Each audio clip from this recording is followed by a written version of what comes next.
E aí entra muito a questão da gestão do tempo, a gestão de prioridades. Então, como que eu posso, qual cliente eu atendo primeiro, qual produto eu foco em lançar, qual mercado que eu busco de fato atender.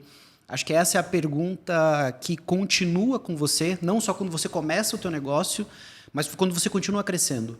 Porque, querendo ou não, quando você cresce de uma maneira muito acelerada, todo dia acaba sendo day one. Todo dia você fala, puxa, não é mais como eu tinha lançado a empresa. Não é mais como eu fazia anteriormente. Eu preciso reaprender.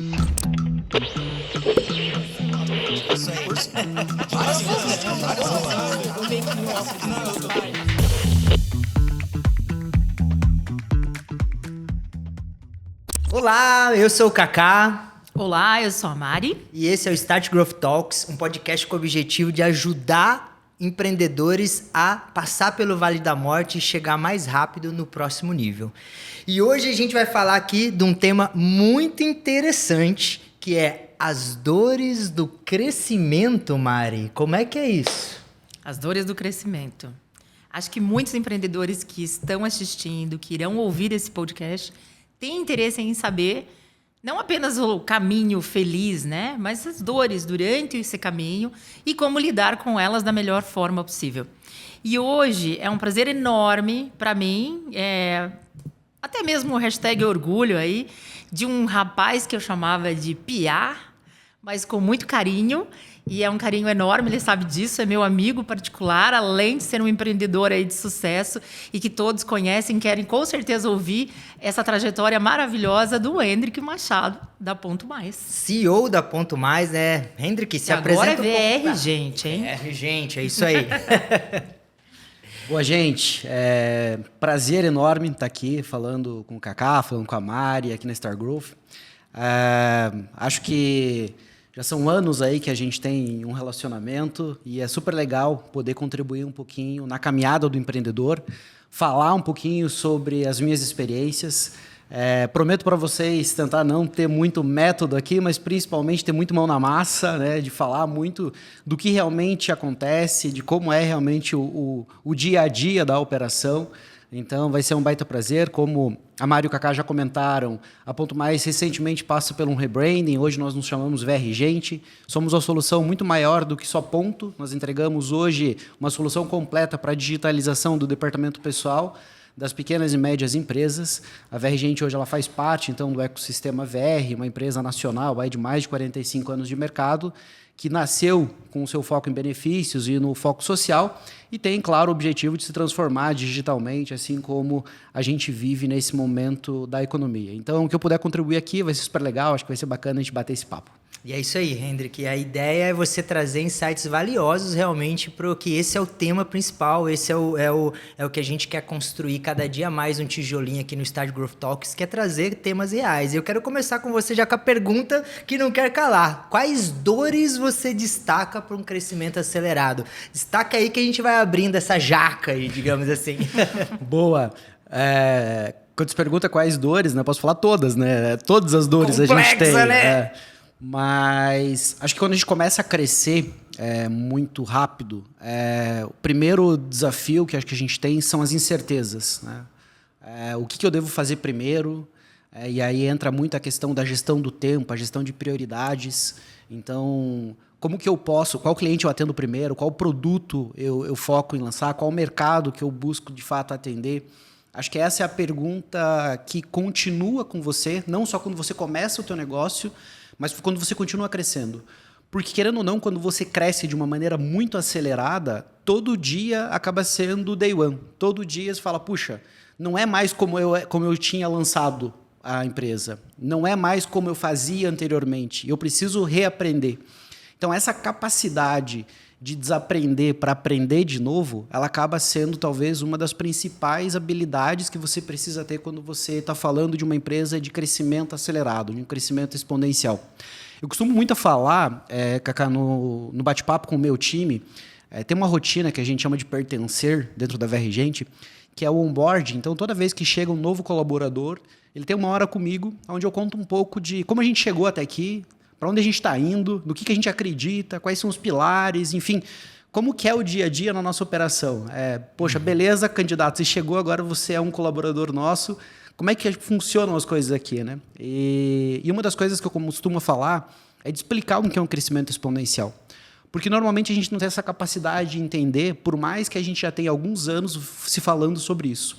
E um jeito que eu gosto de fazer essa analogia é fazer com que as pessoas pensem, puxa, se você levantar agora e der 10 passos sentido a porta, aonde você vai chegar? Você consegue ter uma dimensão? Puxa, vou chegar mais ou menos até ali. Agora, se eu te fizer esse mesmo exercício e falar para você, dê 2 passos ao cubo, você fala, opa, pera, o cubo como que é mesmo? É 2 vezes 2 vezes 2? Aonde eu vou chegar?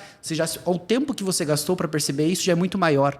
Então, as pessoas demoram para entender o que é esse crescimento exponencial. E se você quer trabalhar com um crescimento exponencial do mesmo jeito que você trabalha no crescimento linear, dificilmente essa equação vai fechar. Não consegue, né? Não tem tração, né? É muito dinâmico. Não tem como você fazer a mesma coisa todo dia e esperar resultados diferentes, né? Essa é uma frase famosa, né? E eu digo até mais, se você continuar fazendo a mesma coisa, o teu resultado não só vai ser o mesmo, como ele vai ser menor. Porque aquilo que você fazia no ano passado, nesse ano talvez dê certo 80%. No próximo ano talvez 60%, talvez daqui 2, 3 anos aquilo que você fazia já não dá mais certo. Sim. E a concorrência também é dinâmica, então ela pode estar usando o dinamismo do crescimento rápido e você não. Excelente. Esse é o ponto. Cara, você destacou um ponto muito importante que eu gosto muito, né? Ou seja, uma das dores que eu já destaco aqui, ou seja, quando você fala que tem um onboarding com o time, já para falar o que é, como que chegamos até aqui, ou seja, uma das dores do crescimento é entender, né? Eu acho que a Ponto, agora a VR Gente, é uma empresa great place to work, a importância, né, de se ter esse onboarding, de fazer isso é uma dor que muita gente só se liga lá na frente, né? Como é que é essa trajetória, essa questão colaborativa dessa dor com os colaboradores? Destaca um pouco ela para nós, o que você pensa, Hendrik. Acho que é legal que tudo isso que eu vou contar para vocês aqui hoje e as dicas são coisas que aprendemos no dia a dia com o carro rodando, né? Aquela velha máxima de trocar o pneu com o carro andando é o que acontece na vida do empreendedor. E se pensar os primeiros 10 colaboradores talvez que a gente tinha, não existia onboard. Era muito, tá aqui teu computador, cadastra o login e senha aí e vamos embora. Vamos trabalhar. Então, obviamente, você vai aumentando o nível de complexidade e de sofisticação do teu negócio conforme a necessidade. Eu acho até, desculpa, Henry, te contar, claro. Mas, Mário, o que você acha de a gente cortar aqui, fatiar aqui? Então, até 10 colaboradores, como é que é a dor? Né? Até 10 colaboradores, ou podemos abrir, além do colaborador, abrir outras coisas, né? Porque eu sei que tem umas metas aí que vocês traçaram juntos e não conseguiram. Vamos falar, né, da Ponto lá, né? Conta isso pra nós um pouco. O Hendrik falou, né, de um onboard todo estruturado, e aí quais as diferenças disso, né? Tem muita empresa que até hoje não tem nem isso, nem tem onboard ainda. Então, quando se começa a falar disso, gente, estrutura um onboard. Coloca a mão na massa para criar uma modelagem de recebimento dessas pessoas, porque faz toda a diferença a pessoa entrar na tua cultura, do como você gostaria que ela trabalhasse. Na minha visão, na primeira pessoa, né, Mari? Sim, sem dúvida. Boa. Cara, eu vou começar contando história aqui, Lógico, tá? assim que é bom. E aí... Pra quem não sabe, histórias ativam 8 partes do cérebro. Então, na hora que ele conta uma história, a gente tá ativando 8 partes do cérebro. Marketing, neuromarketing. É legal esse negócio, né? Quem nunca gravou videocast e tal, ou participou disso, entrevista, sei lá, sempre tem um roteiro, né? Então vem assim, vamos pensar, vamos criar um roteiro e tal. E dificilmente funciona na prática. Assim, na prática a gente vai falando e vamos embora. A hora que a gente vê, puxa, já estourou o tempo. Mas acho que essa é a parte legal. Só mudou de endereço. Tem que fazer. Eu tenho vários aí que o pessoal fala assim, vamos gravar parte 2, 3, porque não deu tempo de rolar tudo. Senão fica aquela coisa roteirizada sem graça, né? Vamos. Cacá, puxando aqui do final de 2015, quando nós começamos a Ponto Mais, acho que a gente começou a Ponto Mais pensando muito numa cadeira clássica de administração. Eu vou falar um pouquinho de formação, eu sou contador de formação. No início a gente já teve o apoio do Star Growth, né, uma área administradora de formação. Então a gente vem nessas cadeiras clássicas, né? Quem estudou contabilidade, administração e economia, teve lá a TGA, Teoria Geral da Administração, um saco, ok? Mas a gente sabe que tinha que fazer lá missão, visão, valores. A gente começou fazendo isso, né? Então, missão, visão, valores.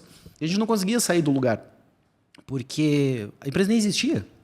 Então, como é que você consegue definir qual que é a visão do negócio se você nem sabe ali? Como é que se cria um plano orçamentário, um plano estratégico? Cara, é super difícil. E de algo disruptivo, né? Acho que quem não sabe, a Ponto Mais foi algo disruptivo. Não existia nada parecido, né?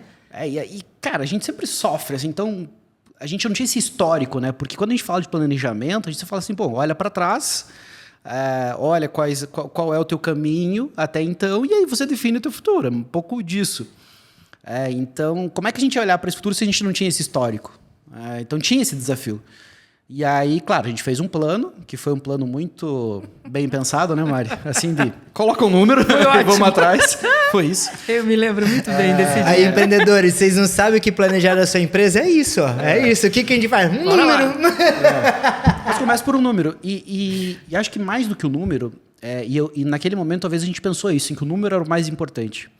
Mas a gente definiu uma coisa lá atrás, que ela existe até hoje na VR Gente, e que talvez seja um dos grandes valores ou mola propulsora para que a gente pudesse chegar até aqui, que foi a definição da nossa proposta de valor.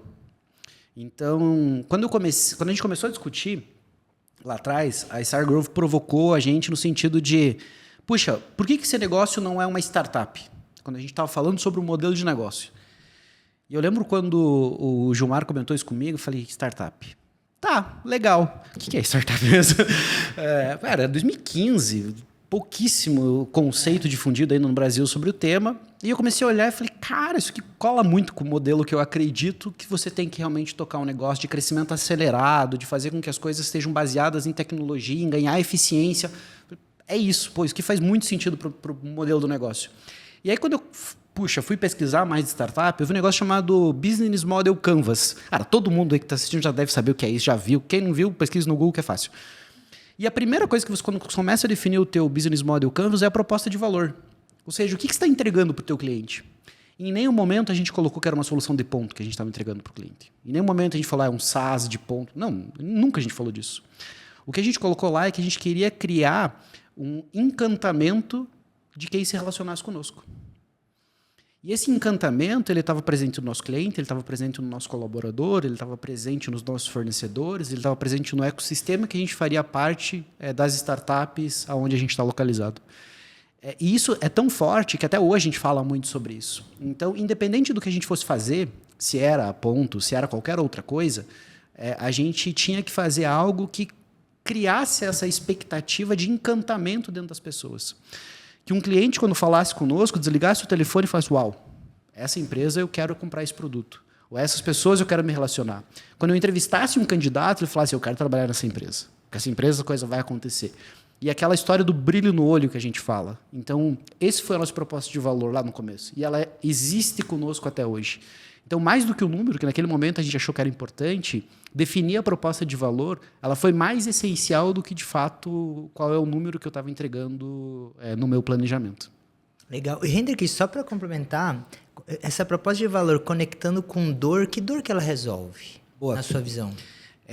A gente, falando de background, né, eu formado em contabilidade, comecei trabalhando no escritório de contabilidade, com departamento pessoal. Então, uma das coisas que eu mais fazia apuração de cartão ponto. Mari fez isso também, né, Mari? E aí eu ficava maluco, porque eu ligava para os clientes do escritório e falava, viu, o Kaká me mandou aqui o espelho ponto dele, mas está faltando a marcação do dia tal. Coloca qualquer coisa. Eu falei, mas para que serve então se é para colocar qualquer coisa? Né? E eu vi que as empresas não davam valor para aquilo. E normalmente quando se falava com o departamento pessoal, a coisa é chata, é chato, é chato.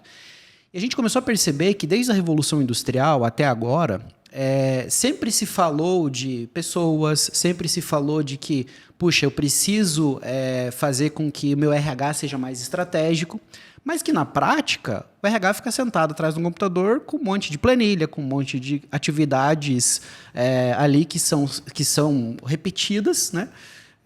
E acabava não liberando tempo para realmente desenvolver as pessoas.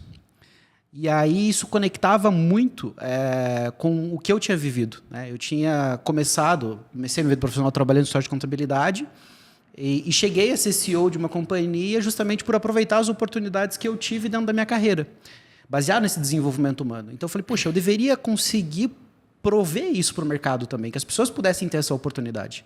E fazer isso através da tecnologia, de que forma? Puxa, precisa liberar o tempo do RH, porque teoricamente é o profissional mais capacitado dentro da organização para fazer isso. E eu comecei pegando o que é mais chato do RH? Ponto. Então, vamos automatizar isso aqui para que eu libere esse tempo do RH e faça com que o RH esteja perto das pessoas, para desenvolver essas pessoas. Quanto melhor as pessoas, os profissionais sejam dentro das organizações, mais a organização vai crescer, maior resultado ela vai ter, maior relevância ela vai ter para aquele negócio. Então, essa proposta de valor, ela gruda muito no meu time e a gente fala disso até hoje. Então, se vocês visitarem lá, a gente vai ter um letreiro neon lá que a gente fala de desenvolver pessoas e transformar histórias, que é isso que a gente faz no dia a dia. Que bonito. Muito bonito. Henrique, quando você fala de esses grandes pilares, eu diria, né, do momento das dores, que depende de cada fase, obviamente, né, de crescimento dessa startup, como que você elegeria dentro desses 3 pontos, né? Você até colocou 3 pontos aqui para a gente: pessoas, desenvolvimento de pessoas, tecnologia, que envolve produto, e o próprio crescimento, que é envolvendo vendas, marketing e tudo mais. Como é que se prioriza? Vamos citar aqui a Start Growth, por exemplo. Agora, até hoje, neste ano, nós avaliamos, pelo menos recebemos, 212 startups. Bom. Exatamente, 212 startups passaram por aqui até agora. De maio até hoje. De maio até hoje, ainda não acabou o ano, então espero mais alguns empreendedores para a gente conhecer. A gente adora ouvir os pitches de vocês, gente. Se cadastrem, porque a gente adora conversar com empreendedorismo. Então, imagine essas pessoas que estão nos vendo, como que seria a prioridade dela numa fase que ela está no early stage? Vamos começar a ir para o go-to-marketing, que é bem aonde a Start Growth começa a trabalhar com ele. Boa. O que você priorizaria? Quando a gente fala de dores de crescimento, eu acho que as dores elas se atenuam ou são mais complexas quando você não entende qual é a tua prioridade naquele momento. Então, para mim, definir as prioridades definem ou talvez reduzem a tua dor que já é eminente por empreender, principalmente no Brasil. E aí, para isso, eu acho que assim, eu sempre tentei buscar métodos que fizessem com que a gente tivesse mais eficiência e que chegasse mais próximo ao resultado que a gente imaginava. E isso que eu vou comentar aqui não é necessariamente... Eu comecei fazendo isso na Ponto Mais. Assim, estou olhando para trás e falando, puxa, eu fiz isso... Vamos aprender com as experiências. E aí isso eu acho legal, porque hoje, depois de 7 anos, eu tenho essa experiência, eu tenho esse background. Talvez, se eu tivesse feito o que eu estou falando aqui agora, eu teria acelerado mais rápido. Né? Então, acho que é esse o negócio. E as principais questões que estão relacionadas às dores, que eu comentei muito sobre essa definição da nossa agenda, da prioridade, de como definir, eu reduzi isso, ou eu tentei traduzir isso num método de 3 grandes máquinas. E a primeira máquina que eu acho que o empreendedor ele tem que focar é na sua máquina de produto. Essa máquina de produto está relacionada a qual é a dor e a solução que você tem. Né? Eu aprendi lá atrás, muito tempo atrás, nem vou contar tempo aqui, porque senão a gente começa a revelar a idade, mas a Mari me ensinou um negócio chamado característica, vantagem e benefício. Maria, essa tem um baú aí. Técnica de vendas, coisa... Nossa. Pincelem, galera. Algum tempo atrás, né? E aí, quando a gente fala sobre isso, basicamente, não é só contar o que você está vendendo, o que é o teu produto, mas principalmente qual é o benefício que ele traz para aquela empresa, para aquele mercado. E aí, quando eu pensei nisso, é muito de, puxa, não preciso criar o melhor software de controle de ponta online SaaS do Brasil em 2015. Eu precisava entender qual que era a dor que o meu cliente tinha e o que eu tinha que resolver para ele naquele momento. E aí, o nosso trabalho foi muito de conversar com as pessoas, muito de validação, muito de, puxa, deixa eu sentar lá na mesa desse profissional e entender como é que ele faz isso no dia a dia. Claro que a minha experiência pregressa de ter feito isso me ajudou absurdamente. E acho que isso é uma coisa legal dos empreendedores de hoje em dia. Porque os empreendedores de hoje em dia eles querem resolver uma dor. Não necessariamente eles querem abrir um negócio. Abrir um negócio é a consequência para resolver a dor. E, Hendrik, acho que vale destacar resolver uma dor. Perfeito. Né? Não é todas as dores, muitas vezes, num departamento de pessoal, um departamento de contabilidade, enfim, né? É isso. Acho que a gente vem trabalhando nos últimos 10 anos, pelo menos, eu percebo, que as empresas elas têm se verticalizado. Não mais olhar, tem uma solução completa. Não, já não é mais completa. É ser especialista nisso. Conforme você ganha relevância, especialidade nisso, aí sim você começa a ampliar e ter uma visão mais horizontal da oferta que você está fazendo. Né? Mas no começo tem que ser muito verticalizada, de fato. Porque senão a tua agenda ali, a tua prioridade fica muito difícil. Então, nesse momento, foi essa ideia de criar produto, assim, de fazer... eu não queria ter o software que tivesse mais funcionalidades possíveis de ponto. Não era esse o negócio. Era... o que eu preciso resolver. E a gente começou a conversar com as empresas. E começa e lança uma versão, atualiza. E no início do negócio, eu tinha um cofundador que era da área de tecnologia. E era muito clássico os nossos cafés. E eu contando para ele, preciso que seja feito isso no produto. E ele olhava para mim e falava, mas isso não faz sentido. Eu falei, mas vai vender. E aí, então tem muitas coisas que se eu ouvir, ele vai falar, puxa, isso aqui eu não teria feito de novo. Mas que naquele momento... era o que a gente precisava para dar o próximo passo da organização. Né? Tem muitas coisas que depois de 3, 4, 5 anos a gente foi avaliar na arquitetura do software e falou, nossa, deveríamos ser feito de formas diferentes. Mas talvez se a gente tivesse feito de forma diferente, a gente perderia um tempo que a gente não tinha naquele momento, que a gente precisava fazer o negócio começar a monetizar. Né? Então, esse primeiro momento eu falo que é a máquina de produto, que é mais do que criar o produto, mas é de fato testar se você está resolvendo uma dor do mercado. Tem um clássico aí de discussão se você tem que se apaixonar pela solução, você tem que se apaixonar pelo problema. Eu acho que tem várias coisas aí, as pessoas interpretam o contexto errado. O contexto que eu gosto é muito de que você tem que se apaixonar pelo problema que você resolve. Porque se você se apaixona pelo produto que você desenvolveu, você sempre vai estar olhando para ele. Você não vai estar olhando se você está realmente resolvendo a dor do mercado. Quando você olha de fato para a dor, você fala, cara, esse produto que eu criei não resolveu. Eu preciso criar uma outra coisa. E aí vem as capacidades do empreendedor de ser resiliente, de poder pivotar o seu negócio, de ser provocado a todo momento nesse sentido. Então, essa máquina de produto ela é bastante relevante para mim. Depois que você criou essa máquina de produto, você entendeu? Falou, puxa, legal, estou resolvendo uma dor, o mercado tem reconhecido a minha marca como, de fato, uma marca que resolve essa determinada dor. Você vai para um outro momento que é como é que eu escalo a venda agora. Então, eu criei a minha segunda máquina, que é a minha máquina de vendas.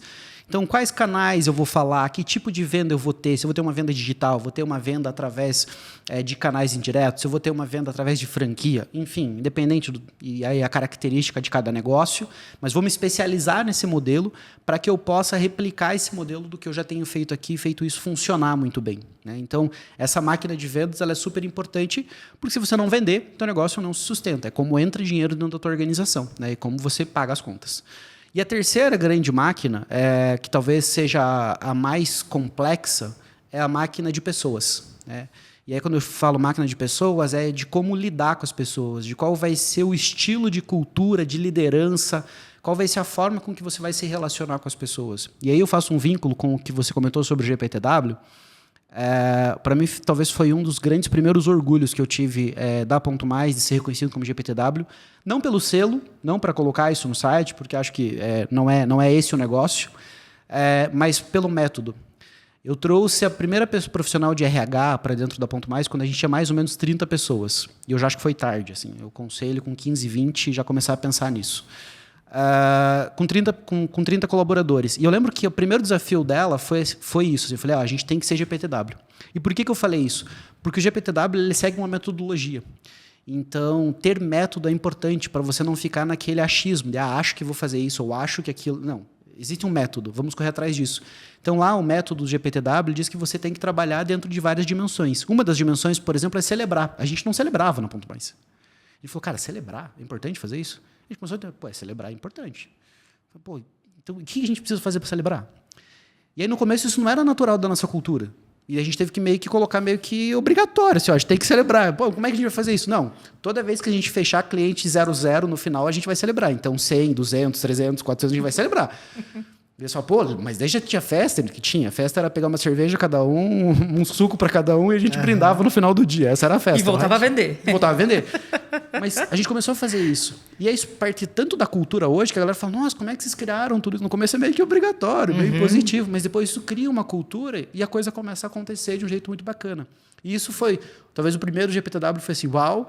Aí o segundo já foi melhor, o terceiro melhor, né? Então a gente tem super satisfação de ser aí a 13ª melhor empresa para se trabalhar em TI no Brasil e a 4ª melhor empresa para se trabalhar no Paraná. Então, coisas que nos orgulham muito e que de fato reconhecem que as nossas práticas olhando para a máquina de pessoas, estão bem feitas e que a gente vem continuando trabalhando. Então, para mitigar suas dores aí do crescimento, pense nesses 3 movimentos. Primeiro, criar sua máquina de produto, solução, problema. Segundo, como que eu escalo as minhas vendas e garantir que tua venda está acontecendo.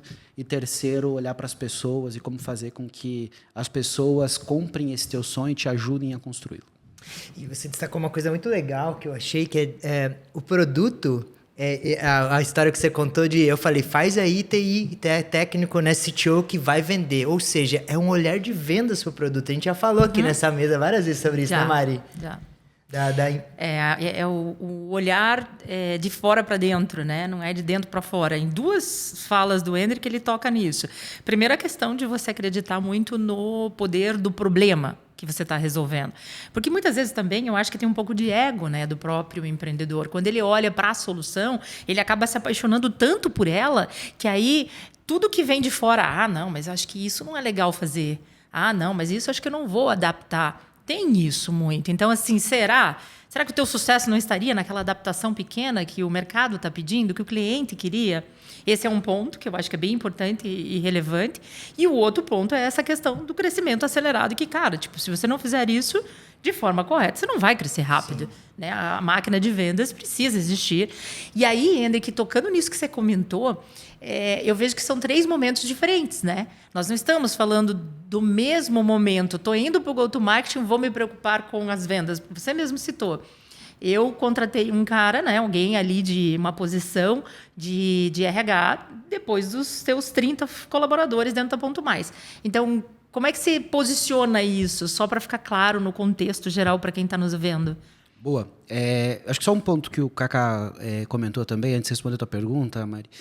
É mais do que um olhar para a venda, é um olhar para o cliente. Acho que o posicionamento, eu sempre falo isso para o time também, é fazer com que os nossos olhos estejam atrás da nuca do cliente. Então, puxa, meu cliente está recebendo isso aqui, como é que ele está entendendo isso?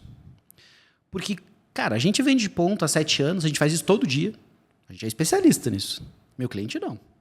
Meu cliente faz qualquer outra coisa, menos vender ponto. Então, como é que ele está recebendo essa experiência? Nossa, mas é muito claro quando ele olha aqui no produto que ele tem que fazer tal coisa. É claro para a gente. Para ele, é claro. Então, isso acontece até hoje. Até hoje, nos mínimos detalhes. Desde produto, desde o speech comercial que a gente utiliza. Acontece muito, né? O vendedor está lá e fala, nossa, mas eu deixei claro para o cliente no meu argumento que era assim que funcionava. Você acha que você deixou claro? Meu vendedor fala hoje com 40 clientes por dia. Falando praticamente a mesma coisa. Esse vendedor é a interface cliente-desenvolvimento. Exatamente. Né? Então, é poder realmente entender quais são os inputs que o mercado está gerando para que você possa fazer essas adequações. E a Mari comentou sobre isso agora, né? Então, às vezes, olhar para isso é super importante. Vou dar um exemplo. Quando a gente lançou a Ponto Mais, para você poder se logar na aplicação ou para registrar o teu ponto, basicamente você digitava um login e uma senha. Era aí, sim. Assim que funcionava. E a gente achava legal. A gente falava, puta, bacana. Aí a gente começou a chegar nos clientes, os clientes falavam, tá, legal, mas aí o fulaninho que passa o login e senha lá pro outro, e o outro bate ponto por ele. Daí a gente, Então, pera aí, volta. É verdade. Hoje a gente tem 8 métodos de registro de ponto, né? Depois de 7 anos de mercado. Então hoje a gente tem um pouco para cada especificidade, cada característica de negócio. Mas a gente não saiu com as 8. A gente saiu, a gente entendeu que esse mercado que a gente quer focar precisa dessa outra aqui, que era um reconhecimento facial. Então, a partir do momento, eu lia a característica da face da pessoa.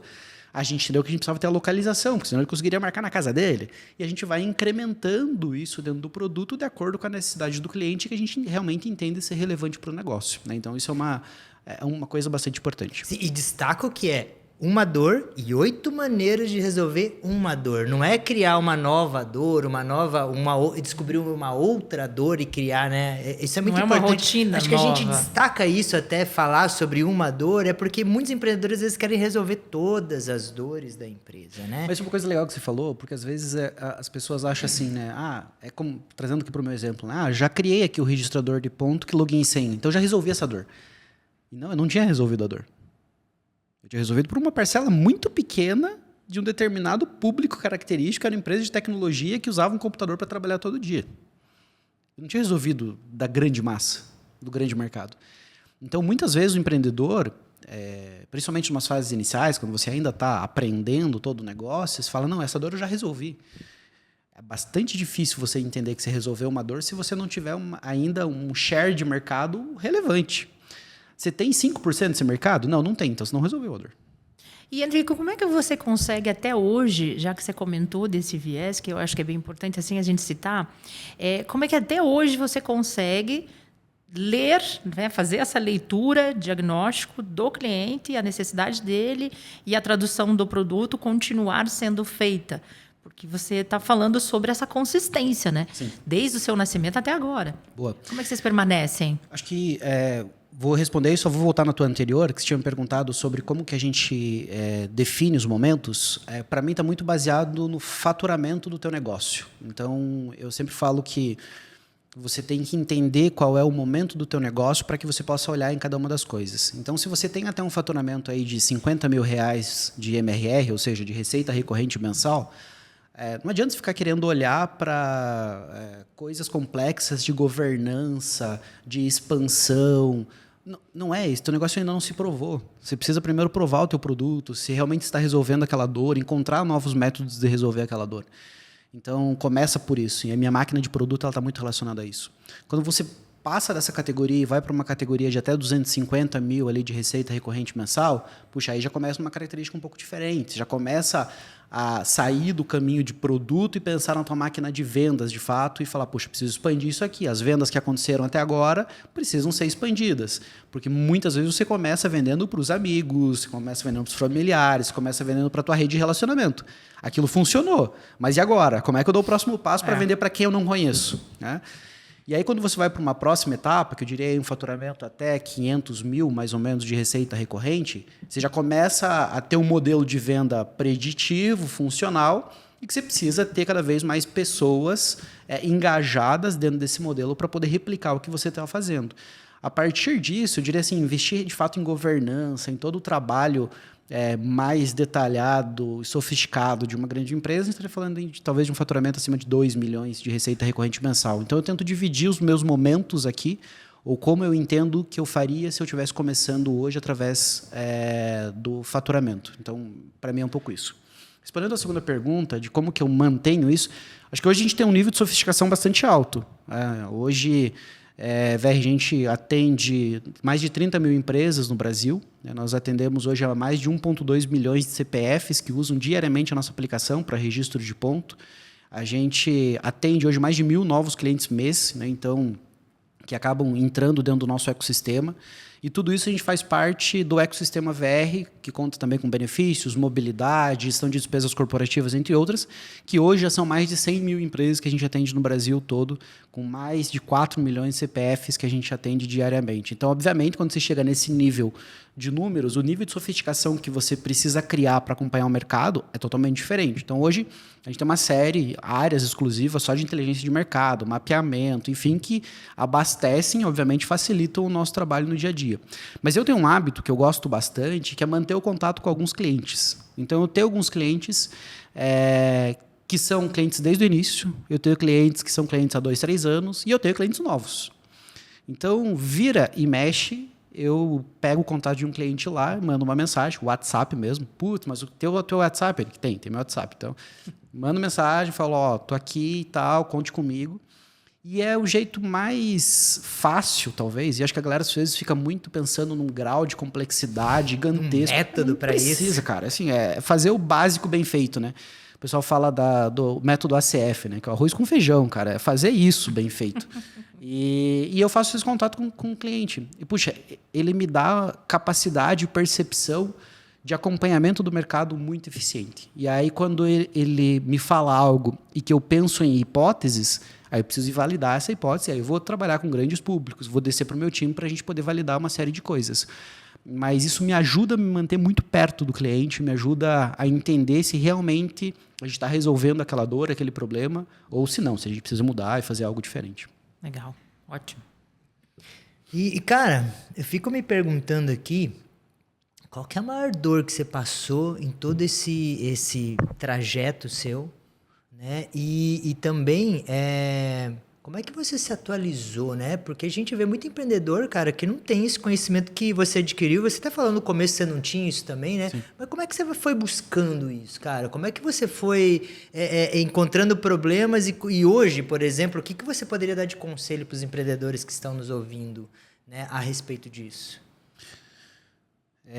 Eu penso bastante sobre isso, assim, Cacá, porque já não é a primeira vez que me faz essa pergunta e eu acho que vira e mexe eu vou mudando a resposta, assim, porque a gente vai criando, obviamente, um grau de maturidade que vai nos dando uma capacidade de percepção também diferente dos momentos que nós vivemos.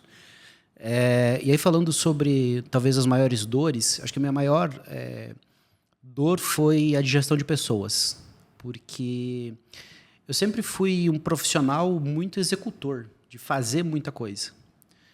E, por um momento do negócio, isso é bom.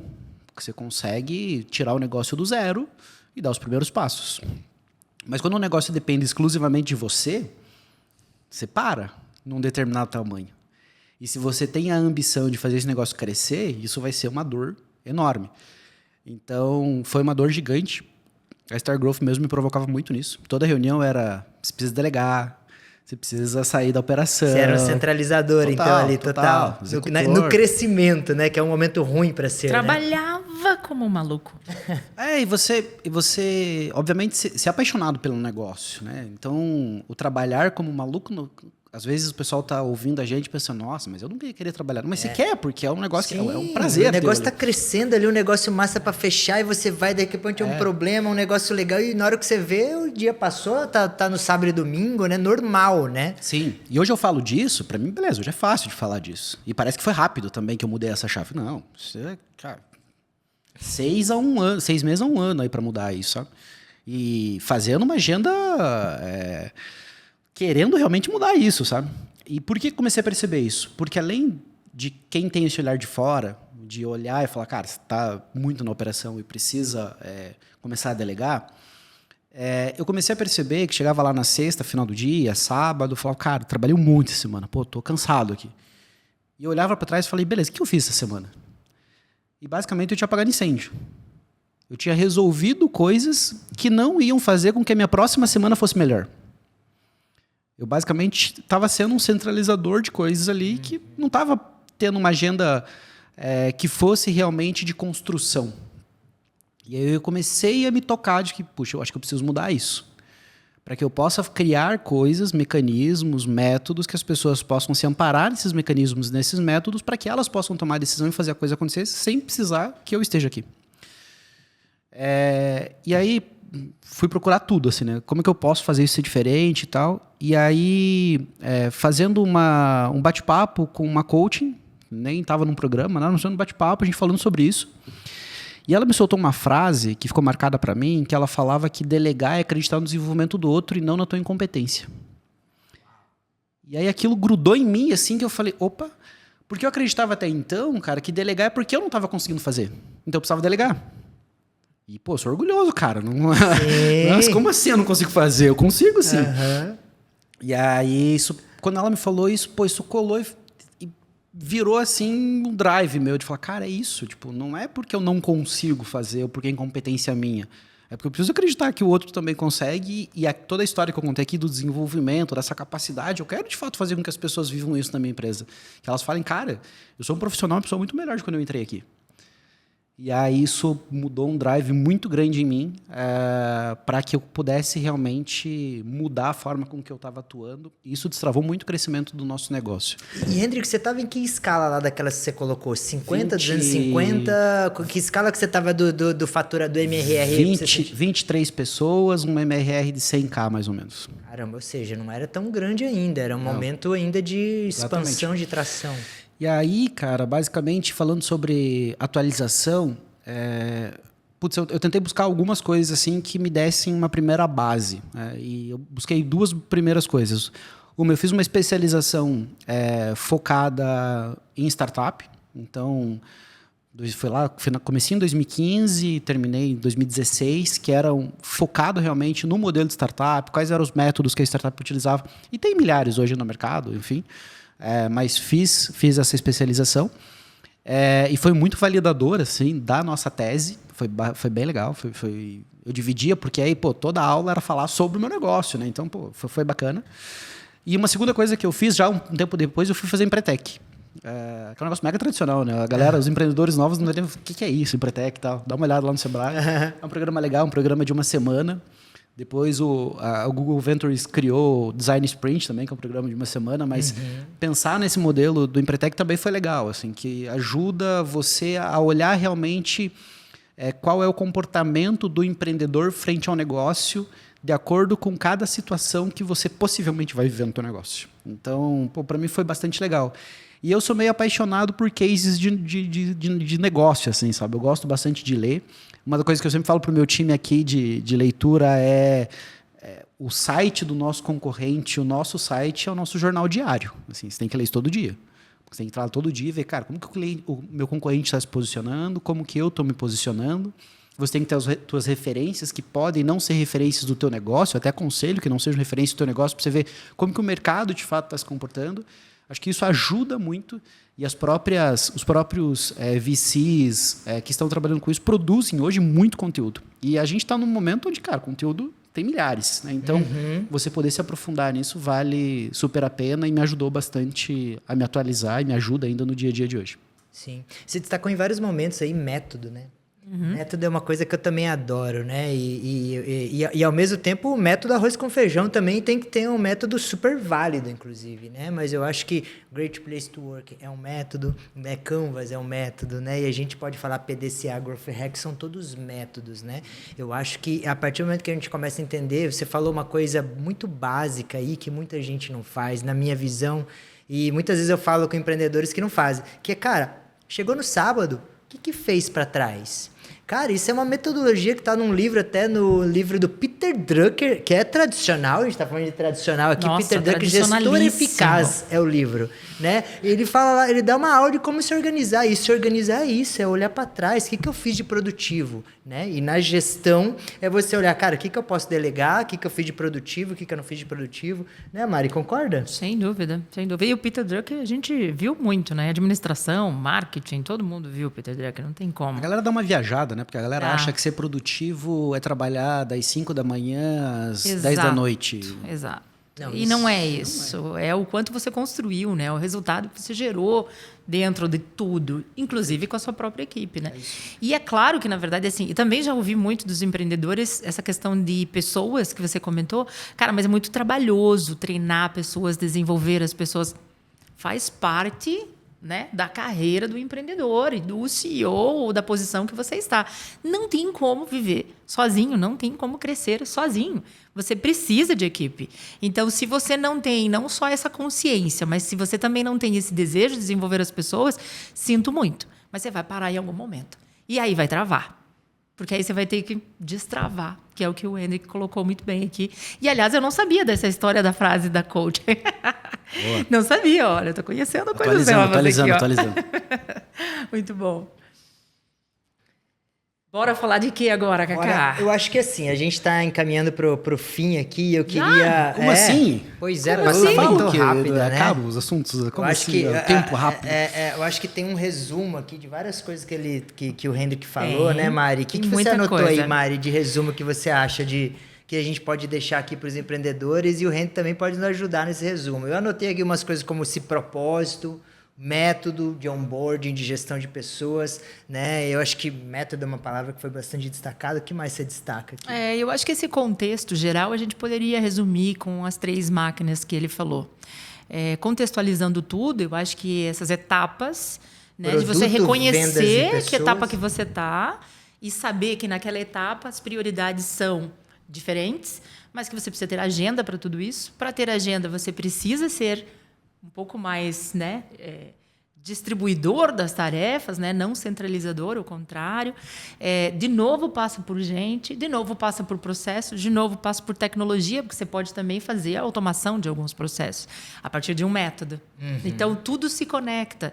Eu acho que a contextualização, eu resumiria dessa forma. Você tem 3 máquinas, 3 direções, mas você precisa ter esse conceito de conectar tudo isso ao mesmo tempo e ter prioridade, agenda. Melhor do que inteligência artificial esse resumo, hein? Mas, gente, vocês estavam falando agora sobre esse resumo e tal, e eu fiquei pensando aqui, talvez como empreendedor, né, tentando de volta me colocar do outro lado da mesa aqui, do nosso ouvinte, e talvez ele esteja pensando, beleza, Henrique, mas eu já criei minha máquina de produto, eu já criei minha máquina de vendas, eu já criei minha máquina de pessoas, bem ou mal, ela está funcionando, e agora? Qual é o próximo passo, né? E eu acho que isso é um pouco do PDCA, mas ele é um ciclo, né? Ou seja, ele é constante.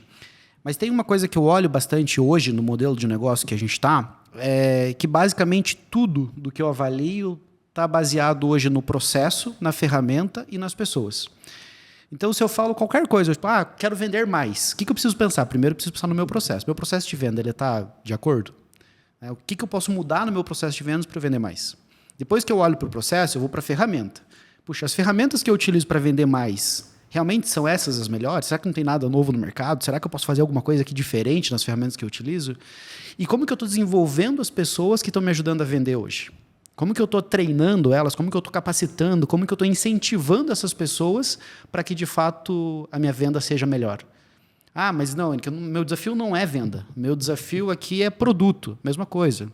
Os processos ou o método que eu estou utilizando para desenvolver produto é o melhor? Tem algo diferente no mercado que eu deveria testar nesse momento? As ferramentas que eu estou utilizando, a tecnologia, a linguagem, ela está fazendo sentido? Realmente é essa que eu tenho que trabalhar? As pessoas que eu tenho no time para me ajudar, eu estou incentivando, eu estou treinando essas pessoas, estou desenvolvendo, eu estou dando para elas o como para que elas consigam me ajudar? Porque o empreendedor necessário. tem às vezes, esse vício de, não, mas eu já contratei a pessoa, agora ela que resolva, ou ela está lá, ela tem que me ajudar, como é que ela não sabe isso? E as pessoas sem desenvolvimento, elas não vão conseguir dar o próximo passo. A capacidade de ligar o ponto, de ter visão sistêmica, de fazer com que você tenha a chance de poder crescer o teu negócio, não é inerente a todos. Você precisa ajudar as pessoas a fazer isso. E todo mundo precisa de ajuda. Eu preciso de ajuda, né? Eu sempre falo, né? O teu próprio terapeuta, ele também tem uma terapia, possivelmente. Ele também precisa. Cara, é normal, todo mundo precisa. Né? Então, como que as grandes empresas não têm conselho, né? Então, você tem um conselho para ir lá e te aconselhar. Então, cara, todo mundo precisa. Então, você realmente precisa trabalhar nesse tema. Então, eu gosto muito desse modelo, depois que você tem as suas máquinas construídas, é olhar sempre para o processo, sempre para a ferramenta, sempre para pessoas. Pô, tô cumprindo isso aqui? Pô, tô. Aí você está possivelmente tendo chances de ter mais sucesso. Que legal.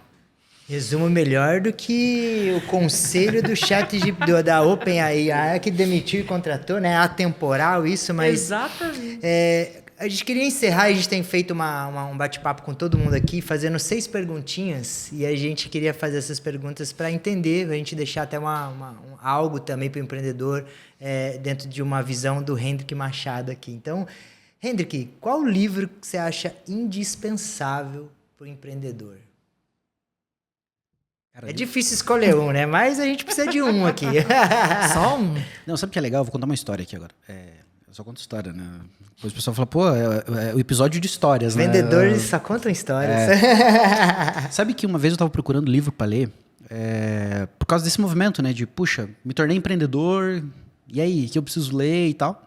E eu fui numa palestra de um cara, que eu até vou citar ele aqui, que é o Ed, ele foi CEO da Raw Content, é um dos sócios da Raw Content, uma das maiores empresas de produção de conteúdo do Brasil e da América Latina. Clientes gente, obviamente. E eu fui num bate-papo, numa palestra dele, ele me falou, cara, eu era técnico, virei empreendedor. Pô, preciso aprender gestão, né? Preciso aprender como empreender. Vou começar a ler. Ele falou, li 32 livros. Pouca coisa me ensinou. Falei, putz, sério? E aí eu fiquei preocupado, assim, de recomendar livro pra galera falar, mas não aprendi nada com esse livro. Mas tem 2 que eu acho que são iniciantes, mas que eu acho que valem a pena manter sempre a leitura neles. Um do Simon Sinek, chamado Comece pelo Porquê. Recomendo ele no evento do onboard, inclusive, que eu faço do Ponto Mais. Que é, cara, tudo é o porquê que você está fazendo. Adoro esse livro. Eu sou fã dele, assim, então eu gosto bastante. E o segundo é Startup Enxuta, do Eric Rice, que fala muito sobre esse modelo de negócio diferente, de você fazer as coisas muito enxutas, de você ter a capacidade de testar rápido, de aprender com esse erro, de relançar, de pivotar. Eu acho que fala muito o momento que a gente vive, apesar de não ser um livro de agora, já de alguns anos atrás. Então são 2 que eu gosto bastante aí, e para mim assim, tem que ler, não dá para aqueles livros obrigatórios. E o Enxuto tem tudo a ver com a Startup Camelo. É, né? Boa. São 2 livros que eu acho super legais mesmo também. E cara, qual que é a sua fonte de inspiração ou influência? Isso é um tema legal, assim, eu tenho várias fontes, assim, sabe? E acho que elas também vão mudando conforme aquele momento que você tá. Então, puxa, eu preciso, nesse momento, entendendo que eu preciso escutar mais sobre vendas. Então, eu vou seguir algumas pessoas que falam mais sobre esse tema e são gurus nesse tema. Pô, agora eu preciso falar mais sobre pessoas, então eu vou seguir, talvez, mais quem fale sobre isso. E aí, quando eu estava pensando aqui sobre... você comenta, né? Já me perguntaram isso outras vezes... puxa, acho que o que é atemporal, né? O que independe do momento que eu estou vivendo é minha inspiração, é minha vivência. Eu diria que eu gosto muito do que as mulheres fazem. Assim, as mulheres, no geral, para mim, são diferentes. Eu tenho 2 muito fortes, que é minha mãe e a minha esposa. Então, são 2 pessoas que têm uma história de vida, como normalmente as mulheres têm, de dificuldade, de ter que equilibrar vários pratos, né? De ter dupla, tripla jornadas. Então, eu me inspiro muito nessa capacidade de fazer. E, sem dúvida, minha mãe e minha esposa são grandes influências e inspirações para mim. Que bonito. Legal. Cara, se você pudesse voltar no tempo, que conselho que você daria lá pro Hendrik, vamos falar, sei lá, 2015 ali, né? Nossa. Né? Tipo, 9 anos atrás, mais ou menos? Acho que o que eu mais sofri foi nessa evolução como gestor de pessoas, né? Ter feedbacks mais claros, ter conversas mais sinceras com as pessoas. E eu brinco, né? Tudo que você fala para o terapeuta de outra pessoa, você deveria conseguir falar para ela, né? Se você não está conseguindo falar para ela, tá errado. Então, é um pouco disso, de talvez insistir um pouco menos ou ser mais sincero nessas conversas, porque me ajudariam a ter conseguido trilhar um caminho mais rápido. E explico por quê. A Marita comentou um pouco no nosso bate-papo, né, que gerir pessoas é um grande desafio e, às vezes, você como empreendedor, lá no início do negócio, você tem que fazer tudo ao mesmo tempo, né? Muitas vezes você não tem pessoas para te ajudar em alguns temas que você mesmo tem que fazer. RH, eu toquei sozinho até 30 pessoas. Financeiro da Ponto Mais, eu fiz sozinho até quando a gente tinha R$100 mil de faturamento recorrente mensal. Então, cara, muita coisa você faz sozinho. E manutenção, né? Desde resolver o problema no banheiro, a trocar a lâmpada, fazia. Então, cara, é normal. Empreendedor é isso. Comprar cerveja das comemorações. Eu me recordo de algumas comemorações que a gente subiu no andar da Ponto Mais para fazer com eles, de recordes de vendas, e aí já estava nesse movimento, né, de crescimento mais acelerado, e o Hendrik estava lá atendendo o suporte técnico de cliente, enquanto a gente comemorava com a equipe. Perfeito. Daí a gente olhava e falava... Hendrik, você não vai participar, cara? E ele dizia, só um pouquinho. E tava lá. Cara, o que você tá fazendo? Aí o Gilmar chegava e falava, porra, você tem que liberar esse negócio, velho. Isso é engraçado. Eu entrava na escala do suporte, né? Porque a gente tinha 2 pessoas e aí, puxa, o horário do almoço, o suporte não poderia parar. Então, eu entrava na escala, agora é minha vez. E eu ficava brincando com o pessoal, eu tô atendendo mais que você. Mas eu acho que nesse começo, quando você tá fazendo muito dessas coisas, você tem uma coisa que joga contra, que é você pensar assim, puxa, essa pessoa não tá performando, eu não tô conseguindo fazer ela se desenvolver, para o momento que a gente está dentro da companhia e eu preciso tomar uma decisão de substituir essa pessoa. Quando você chega nisso, vem uma mensagem, uma voz para você e fala, cara, pensa bem, você vai ter que abrir uma vaga, você vai ter que entrevistar, contratar, treinar, desenvolver, para daí você não se preocupar mais com isso. E aí você fala, puxa, será que não é melhor eu ir deixando essa pessoa?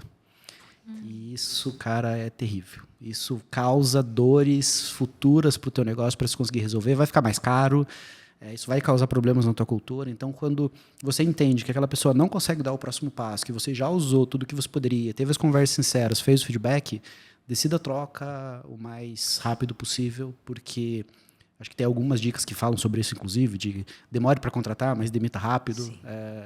talvez tivesse me ajudado mais em alguns casos que eu tive nessa jornada. Cara, e é tão complicado, né? Porque a gente Sempre acredita. sempre acredita. Eu já cometi várias vezes esse erro. O Hendrick, que trabalhava comigo, vai lembrar muitas vezes. Mas muitas eu não era um vezes. desses exemplos, tá? Que ela precisava demitir e tal. E é um processo que a gente vai passando como empreendedor, né? Que é aquele processo assim, né? No meu caso, pô, sou profissional de marketing, né? Vendas e marketing, foi minha trajetória toda. Aí, sei lá, comecei a entrar numa empresa, sei lá, subi para supervisor, coordenador, gerente, quando estava trabalhando. Daí você chega lá como gerente, como head de algo, por exemplo, de marketing, no meu caso, é o que você menos faz, é marketing. Eu lembro que eu entrei em depressão uma época, modo de dizer depressão, né? Mas eu falei, porra, não faço mais as palavras-chave, ali agora eu tenho um cara para fazer, agora eu tô aqui, o que eu faço agora? Lendo livros de psicologia, lendo livro de entender pessoas e traçando um ponto muito importante que você falou, é ter um método de gestão. Qual é o momento, né? Eu lembro que eu acho que eu fui muito bem sucedido quando eu descobri que se eu tivesse uma metodologia de gestão muito clara para a equipe, né? E essa metodologia tivesse lá a primeira conversa de não tá legal, a segunda, a terceira, e aí vou demitir, né? Muitas pessoas, inclusive, têm história voltaram para mim depois de um ano e falaram, cara, você ainda vai trabalhar na minha empresa. Eu falei, nossa, por quê? Eu te demiti, você tinha comprado um carro e tinha tido um filho, eu te demiti nessa época, e isso é verdade, não estou contando história, eu demiti uma pessoa que tinha comprado um carro zero e tido uma criança, né? E ganhava um salário que eu sabia que era pouco para fazer tudo isso. Caramba. Só que eu fiz tudo certo na demissão. Um ano depois ele voltou, ele falou, cara, ainda vou te contratar para minha empresa, né? Porque você fez as coisas da maneira certa. Eu falei, cara, até se dá aquele alívio, porque demitir não é legal, né, gente? Demitir é chato pra caramba. Mas vamos lá. Eu queria a sua opinião, Hendrick, na importância, o Hendrick é bom nisso, na importância de networking para o crescimento da startup. Boa. A gente estava falando um pouquinho antes aqui da gravação, né, sobre isso, né, sobre como que você se relaciona com o mercado, quais são as estratégias que você vai adotar para poder começar a vender o teu produto ou para atrair cliente para o teu negócio. E eu acho que existem aí várias, né, e como fazer de fato isso. Quando a gente começou, ponto mais, assim, os primeiros 20 clientes que a gente teve foram amigos. Foram assim, já tinha contato e aí isso vai acontecendo. Então, os primeiros que te ajudam a validar de fato o negócio. Pagam por isso, que é importante, né? E pagam porque realmente estão resolvendo uma dor. Eu era uma dessas 10, 20 empresas aí lá na loja SKD. É isso aí. Quando aí você está no coworking, que você ainda chega e você não sabe se está na hora de vender os computadores e pagar o que deu e fechar o negócio, ou se realmente o negócio vai para frente. Então, acho que tem todo esse desafio. Mas acho que, assim como eu falei para você sobre a questão do encantamento, a gente falou sobre a proposta de valor, acho que o nosso nome precisa ser muito cuidado. A gente precisa cuidar muito da nossa imagem, do nosso nome, do que a gente oferece. E eu tenho a mega satisfação de falar que eu tenho clientes hoje na VRG que foram meus clientes em todos os negócios que eu tive, ou que eu passei. Porque independente do negócio que você está vendendo, assim, se você está me vendendo isso é porque esse negócio é bom. Então, o teu nome tem uma relevância grande. E às vezes as pessoas não dão importância a isso. Elas falam, não, vou viver o momento aqui, não estou me preocupando com o que vem daqui 2, 3 anos. Então, você ter essa responsabilidade com o nome que teus pais te deram e falar, o meu nome vai ter relevância no mercado, é importante. E te contar uma outra história, adoro história. Boa. Eu lembro que eu tinha 8 anos e eu morava no sítio, né? Sou nascido e criado em São Silvestre, no interior de Campo Largo. Se é possível ter interior de Campo Largo, mas tem. Bem grande, não tem no mapa. Tem no mapa, vocês procurarem, vocês vão achar. Um monte de arvorezinha. Tem 980 habitantes hoje lá, assim, é bem pequenininha. Internet chegou faz pouco tempo, né? Então, cresci sem internet. E eu lembro que eu morava na casa que eu morava, meus pais moram lá até hoje, e se atravessa um rio, assim, para chegar na casa dos meus pais, tem uma ponte. Eu estava sentado nessa ponte, e aí lembro meu pai chegou, sentou comigo, a gente começou a conversar. E eu lembro que ele me perguntou, o que você quer ser quando você crescer? O que você está pensando para tua carreira? Assim? O que você quer ser? Né? Eu tinha 8 anos, né?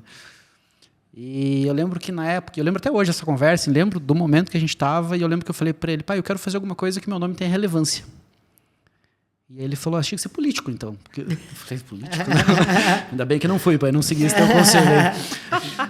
Mas aquilo marcou para mim a questão do nome, assim, de falar, puxa, eu tenho que fazer algo que o nome faça bastante sentido. E acho que eu consegui fazer isso, de criar boas relações através do meu nome, através da minha história, através do que eu vivo hoje no dia a dia. Eu lembro que quando eu comecei a Ponto Mais, tinha alguns empreendedores já que estavam 1 ou 2 passos na minha frente com negócios e que estavam escalando. E eu falei, cara, eu vou aprender com esses caras, vou bater na porta deles. E eu batia na porta deles e algumas vezes a porta se fechou, assim, tipo, não tenho tempo, não vou falar contigo. E é um compromisso que foi uma promessa que eu fiz para mim naquele momento lá, de falar, puxa, se o meu negócio der certo, eu quero poder ajudar os empreendedores. Seja com mentoria, seja com bate-papos como esse que a gente está fazendo, seja, direcionando, dando caminhos de coisas que eu vi, não que eu estou dizendo é certo, mas enfim, eu passei por isso, talvez para você funcione, talvez para você não. E, é um super orgulho, assim. Então, conseguir fazer isso hoje no networking, no ecossistema, na região que a gente está, me deixa bastante feliz, assim, uma coisa que eu gosto bastante e é muito prazeroso para mim. Tem tantos níveis para fazer isso, né? Você citou aí, e eu fiquei curioso, só para complementar. Cara, e aí, você tomava essa porta na cara, o que você fazia? Cara, eu zero problema, assim, virava e falava, tá, tudo bem. É engraçado... Porque muito empreendedor passa por isso, e às vezes a gente fecha uma porta sem querer até, né? Tipo, às vezes a gente fala, puta, hoje não dá, e aí fica aquela coisa do cara não tentar de novo, né? Cara, mas é engraçado, assim, porque teve um empreendedor que eu lembro até hoje, não vou citar aqui quem é e a empresa e tal, mas uma startup de mega sucesso. E uma vez eu conversando com ele, eu querendo vender meu produto, né? Tava naquela fase, vender pros amigos, colegas, conhecidos, enfim. E eu tentando vender meu produto para ele, ele falou, não vou comprar. Eu falei, mas por que não? Se tem 20 funcionários, se precisa, né? Eu não tinha ninguém na época. E aí ele falava, não, nunca vou usar outra solução, porque minha empresa é moderna, inovadora, nunca vou marcar ponto, não sei o que, não sei o que. Tá bom, deixa comigo. E aí o tempo foi passando, e aí eu lembro que uma época, obviamente, ele já nem estava tocando mais isso, a empresa dele cresceu pra caramba, e ele comprou, né? A empresa dele comprou, virou nosso cliente. Eu fiz questão de ligar pra ele, né? Eu lembro que você falou que não ia ver meu cliente, então, você virou agora. E aí ele deu risada e falou, pois teve uma rodada aqui de investimento e que pegaram bastante a nossa governança e a gente precisa ter controle de ponto. Eu falei lá atrás. Então, o mundo dá voltas também. Cara, que legal. Hendrik, você falou algumas coisas aqui, mas eu acho que pra gente deixar aqui registrado, né? O que você considera crucial para o sucesso de um empreendedor? Equilíbrio. Vou tentar reduzir isso, tentar deixar bem claro. Quando a gente faz teste comportamental, não tem o DISC lá, que deixa ser dominante, influente, blá, blá, blá. Todos os dias que eu fazia, eu ficava um pouco frustrado. Só você? Porque ele ficava muito perto as coisas. E eu falava, cara, mas que horrível, eu não sou nem isso, nem aquilo. E a gente fica querendo se botar nas caixinhas, né? A gente quer pertencer. Não, eu quero fazer parte. Eu tenho grupo, cara. Eu não tenho grupo. Como assim? E aí eu fazia depois de um tempo, dava uma diferença mínima, mas ainda muito equilibrado. Eu falei, cara, como assim? E aí de volta, num bate-papo de desenvolvimento e evolução, e eu lembro que a pessoa que fez um assessment comigo do DISC falou, cara, isso que você tem é muito raro e é muito bom para o empreendedor, porque você não é nem muito isso, nem muito aquilo. Você tem um equilíbrio. E esse equilíbrio é essencial no negócio, porque você não pode ser radical no teu modelo de negócio. Puxa, se eu sou muito isso aqui, significa que eu não vou conseguir atender esse outro mercado. Se eu for muito aquele outro, talvez eu não vou conseguir atender esse mercado. Então, esse equilíbrio é importante para que você consiga não estar em cima do muro, mas que você consiga ser autêntico nas suas definições, nas suas convicções e naquilo que você quer para o negócio. Então, para mim, o equilíbrio é super importante. E entenda-se que equilíbrio não é uma questão mais de... Eu diria assim, de comodidade nenhuma, porque o Hendrik é muito, muito, muito desafiador, ele adora desafios e ele é super acessível com metas, assim. A gente sempre colocava meta maior, né? Sempre. Daí ele olhava para mim e falava, não, meta maior, vou lá para a equipe e dobro ela na equipe. Sempre foi assim. E esse equilíbrio vem com várias outras hashtags aí, né? De constância, de prudência, né? Vem com um monte de coisa, né? Porque andar nesse caminho do meio, vamos dizer assim, né? Que é, tá equilibrado ali para... É complexo, né? E equilíbrio é tudo, cara. Se a gente pensar assim, não é só pro negócio da empresa, mas é o teu bem-estar, é você equilibrar a tua vida pessoal e profissional, entender que você convive com isso, não tem mais como separar, como antigamente. A gente separava, não, trabalho das 8 às 6, não existe mais isso. A gente falava, né, vou entrar na internet. Quando é que você sai dela agora? Não sai mais, ela tá no teu dia a dia, 24 horas por dia. Então, a gente precisa mudar o nosso modelo, o nosso método. E talvez a gente sofra hoje com a geração que vem aí, Millennium, Z, porque eles já nasceram com a internet, já nasceram em outro momento, e a gente tem que ter essa capacidade de entendimento. Então o equilíbrio, eu acho que ele ajuda nisso, ele ajuda também no teu bem-estar, ele ajuda a você ser uma pessoa mais completa, para que você possa ter um repertório maior para os diversos desafios e problemas que você tem no teu dia a dia. E para encerrar a jornada de perguntas aqui, rápidas, cara, que filme, série aí para o fim de semana, para dar aquela relaxada, mas para continuar na vida de startup, você indica? Cara, nisso eu sou meio pragmático, assim, sou meio old school, assim, eu gosto... livro, eu gosto de O Homem que Mudou o Jogo, do Brad Pitt, que eu acho que é mais antigo. Eu gosto de Desafiando Gigantes. Série, eu vou citar uma mais moderna, né? Porque estou falando coisa velha. Série, eu gosto de Ted Lasso. Ted Lasso eu acho bem legal, bem legal. Então, tem um monte de coisa aí que eu gosto de ver, de assistir. Mas... Desafiando Gigantes, O Homem que Mudou o Jogo, acho que são coisas bem legais, assim, são provocativas do momento também que a gente vive atualmente. Fica a dica pro fim de semana aí, galera. Legal, muito bom. E, Hendrik, nós sabemos, né? Eu sei mais particular também, porque somos amigos fora da Start Growth, fora de Ponto Mais, VR, gente, enfim. Que o Hendrik é uma pessoa assim que cultiva muito essa questão do networking e tem muito forte essa questão de ter a sua reputação em jogo. E é muito do Hendrik, assim, é muito personal dele, essa responsabilidade de eu estou na frente desse negócio. Então, não importa se eu tenho que trabalhar 24 horas, e ele trabalhava 24 horas por dia na Ponto, muito, muito, assim, de forma agressiva. E aí eu me lembro de um dia, gente, já que você gosta de história, e eu me lembro de um dia em que, nessa trajetória toda, foi o primeiro Great Place to Work. Foi no dia que você ganhou o primeiro Great Place to Work, liderando a Ponto Mais. E a gente falou, vamos lá, né? Participar junto com eles, na festa e tal, de comemoração, com o Gilmar. E a gente estava na festa de comemoração. E eu falei, eu vou levar uma coisa que marque ele também, para que ele procure mais os próximos desafios. E eu usei uma frase que foi muito... arrepia. Porque foi muito, assim, contextualmente... A gente não preparou muito isso, mas deu muito certo. Eu coloquei uma coisa de coração, assim, era a pessoa certa para o lugar certo. Você lembra dela? É uma placa que ele tem, provavelmente ele tem ela ainda até hoje. Porque vou mostrar depois, produção, a placa. E era realmente o que a gente estava sentindo, assim, porque é difícil de encontrar empreendedores bons que tenham essa constância, que tenham esse crescimento, que tenham essa validade, né? essa vaidade de ter o seu nome bem escrito na sua história. E o Hendrik é uma pessoa que eu super tenho orgulho de dizer que trabalhou com a gente e quem sabe vamos trabalhar mais vezes juntos. Agora já é mentor aqui também da Start Growth. E aí, eu sei que você gosta do Cortella, né? Boa. Você ama ele, acompanha e tal.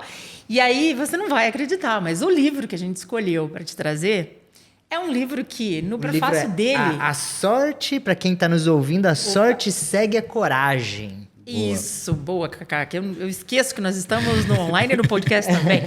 E aí, o que tem uma das frases no resumo do prefácio dele? A pessoa certa, no lugar certo, na hora certa. Uau. Não é de arrepiar? Agora eu arrepiei aqui. Eu olhei e falei... Peraí, é para você com todo o carinho do mundo. Muito obrigado. E você me inspira, porque além de ter passado pela Ponto Mais, hoje a gente aprende muito com você. Eu cito o Hendrik e a Ponto Mais em vários exemplos que a gente tem. Citamos no nosso dia a dia. E é um orgulho para nós ter você nessa trajetória. Queremos que a gente continue aí com esse networking por muitos, muitos anos e com a nossa amizade querida, que a gente ama de paixão. Então, maravilha. Obrigado, Mari. Obrigado, carinho. Cacá. Baita prazer. Adoro o Cortella. Acho que ele tem uma frase que fala que o conhecimento é para inspirar e não para humilhar. Eu acredito muito nisso.